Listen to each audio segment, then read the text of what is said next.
Beyoncé has always been an elusive and mysterious woman. It's pretty common for her to be cryptic or to disappear for long periods of time without a word to her fans. And there's a new mystery and theory that her fans are going crazy about, and we gotta talk about it.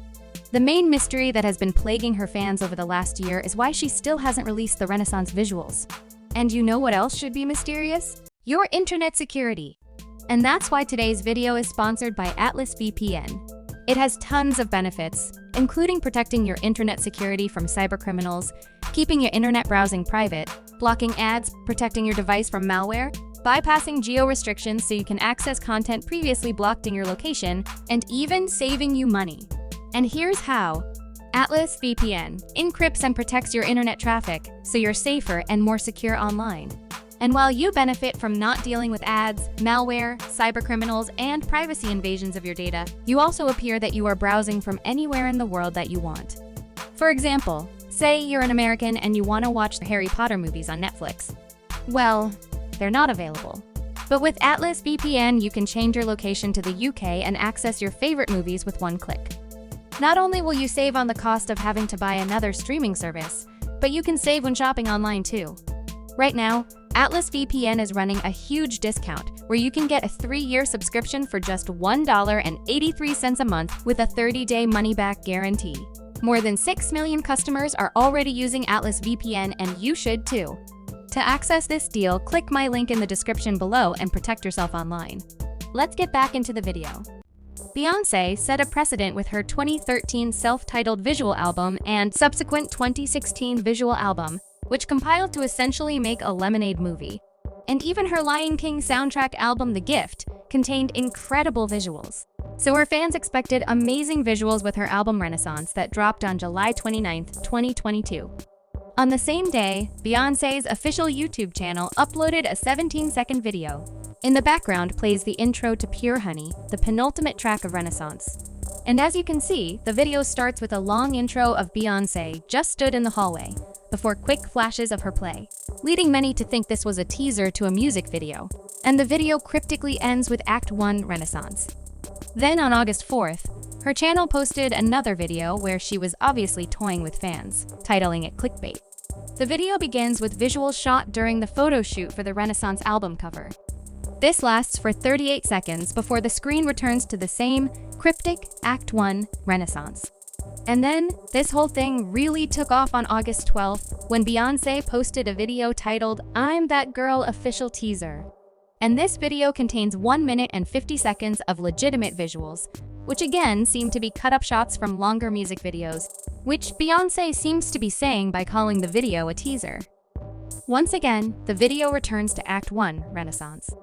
The variety of different looks gave fans the impression that this seemed to be a visual album, with videos for all 16 tracks. However, after August, Beyoncé went radio silent with no more information about the visuals. Theories went crazy about what Beyoncé was doing, which I'll address further in a minute, but people were wondering if she was potentially saving these music videos as backing visuals for the tour. And answers to that were met in May when the Renaissance tour kicked off and Beyoncé did not use these visuals, meaning her plan for them still wasn't clear.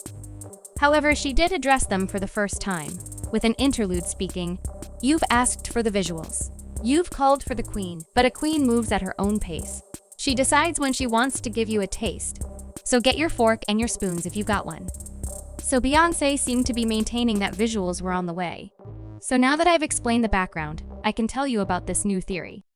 It all began with that cryptic screen saying Act 1 Renaissance. Obviously, when Beyoncé first started including this in YouTube videos and social media posts, there was a lot of speculation around what she meant by Act 1.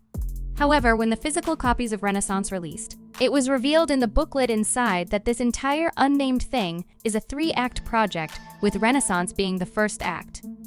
And think about the order.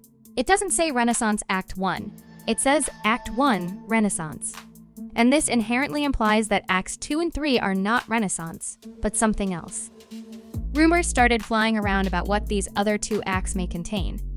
Some less ambitious fans said that Act 1, Renaissance, simply meant that Renaissance the album was Act 1, with Act 2 being the visuals and Act 3 being the tour. However, since Beyoncé has never referred to the tour as an act, This theory seems to be disproven with both the tour and the visuals, whenever they might come, seeming to be included in Act 1. Another theory was that because Renaissance was partly about reclaiming house, a genre that Black people pioneered but was rarely attributed to them, that Act 2 and Act 3 might be about reclaiming other Black pioneer genres, namely country and rock and roll.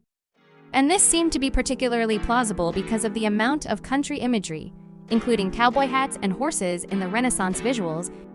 And one final theory that I loved was based on the possible historical titles, with the Renaissance being followed by the Enlightenment, which would be Act 2, which was then followed by both Romanticism and the Revolution, either of which would be Act 3, though I personally think Revolution works better. However, all of these theories have seemingly gone out of the window because the new theory that Beyoncé fans are talking about is Echoville. In June, it was revealed that Beyoncé recently filed 8 applications to trademark the word Echoville. And this word can also be seen in the Renaissance World Tour visuals, seemingly hinting that Echoville is indeed a future project that Beyoncé has been working on. And going with the theory I outlined before about all 3 acts being individual albums, people think Echoville might be next. Although Beyoncé typically takes a long time between albums, I do think that if this is a 3-album cohesive project, they would have to be released relatively close together. So we would possibly be looking at the next act being released late this year or in 2024, especially since the Renaissance World Tour ends in October, ending this chapter and allowing B to move on to the next.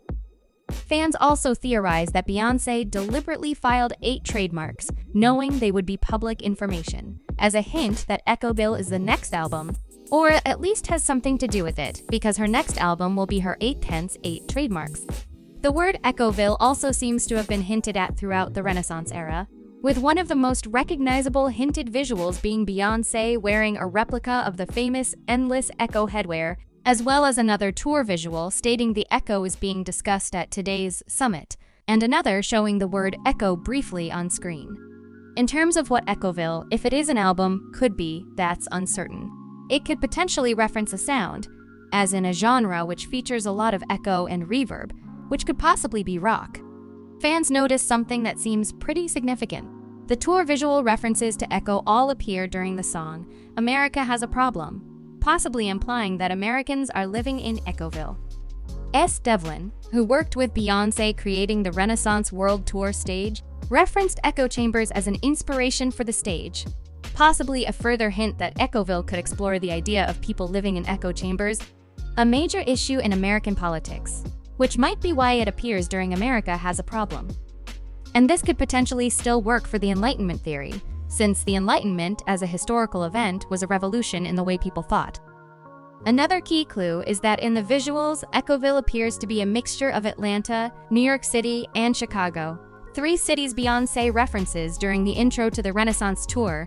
I find the Mecca, Atlanta, Chicago, NYC, Motor City opulence, house, these gritty beats. And obviously there are repeated references about people's state of mind control, news, and reality throughout the tour, which fits the echo chamber theory. So all of this theorizing seems pretty exciting and believable until you read the actual trademarks. The 8 trademarks all cover the word Echoville, regardless of font, size, or color, and cover the following areas: toys, including stuffed animals, board games, and dolls; accessories, including sunglasses and phone cases; jewelry, including watches and keychains; stationery, including notepads, pens, pencil cases; bags, including handbags, luggage, and wallets; household containers, including lunchboxes and water bottles; bedding, including sheets, blankets, cushions, and finally clothing. So, maybe not an album. It's possible that Beyoncé will file more trademarks for Echoville, but right now it seems like it's going to be some other kind of brand that she's launching. The way trademarks work is that she could be intending to use it for something else, but just wants to make sure that no one can use it for other types of products. It does seem like an odd name for any of the previously mentioned items, but who knows? In terms of her just protectively trademarking and actually using Echoville for something else, some of the theories I've seen include a festival called Echoville, or a hint for Renaissance visuals, or, interestingly, I've seen people theorize that Echoville is the name of the 3-act project, which is still unnamed, which is why she hasn't released the visuals. since all three acts will be combined and the visuals teased so far actually cover all three. Although, I find this unlikely since the teased visuals are also on brand for Renaissance, and I can't imagine her keeping the same aesthetic for more albums. In 2022, Vogue reported that Beyoncé and Jay had been working on a project in the metaverse, and some people think that Echoville could be some kind of virtual reality location. However, the entire metaverse project kind of flopped, so it's possible that they might have abandoned that. Either way, if Echoville isn't an album, it could mean the Renaissance-Enlightenment-Revolution theory is possible, which I would personally love because those album titles are just so cool. Let me know your thoughts on the Echoville theory, and I'll see you next time.